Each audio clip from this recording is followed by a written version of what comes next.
ব্যবহার করতে হবে। তো সবাইকে অনুরোধ, মেম্বারশিপ দিনের আলোতে খোলাখুলি ভাবে করবেন। একদিকে পুরুষের লাইন থাকবে, আরেকদিকে মহিলার লাইন থাকবে। বাংলাদেশের মানুষ যেভাবে ভোটার হয় এইভাবে মেম্বারশিপ করবে।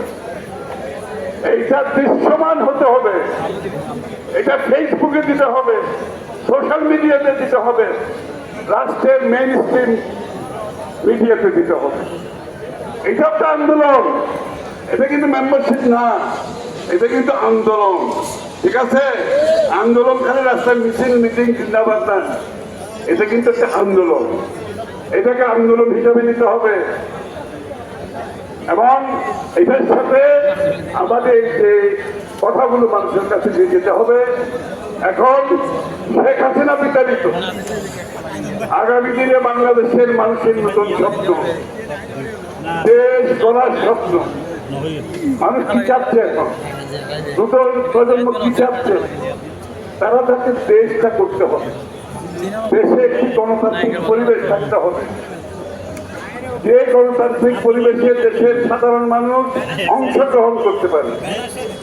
দেশে একটি অর্থনৈতিক ব্যবস্থা থাকতে হবে, যে অর্থনৈতিক ব্যবস্থায় সাধারণ সর্বস্তরের মানুষ অংশগ্রহণ করতে পারবে। আমরা এটার নাম দিয়েছি, বিএনপির নতুন স্লোগান হচ্ছে অর্থনীতিকে গণতন্ত্রায়ন করা। এই স্লোগান আগে শুনছেন? এটা বিএনপির স্লোগান। রাজনীতিকে গণতন্ত্রায়ন করা আর অর্থনীতিকে গণতন্ত্রায়ন করা, অর্থাৎ বাংলাদেশের সর্বস্তরের মানুষ বাংলাদেশের অর্থনৈতিক উন্নয়নে, বাংলাদেশের উন্নয়নে সকলে অংশগ্রহণ করার জন্য সেই ব্যবস্থা আমরা করে দেব আগামী দিনে। অর্থাৎ ইংরেজিতে বলে ডেমোক্রেটাইজেশন অফ দি ইকোনমি, অর্থনীতিকে গণতন্ত্রায়ন করা।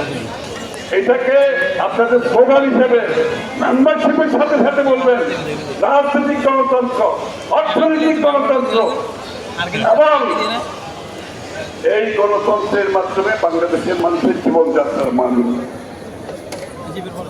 গণতন্ত্রের মাধ্যমে জীবনযাত্রার মানের উন্নয়ন।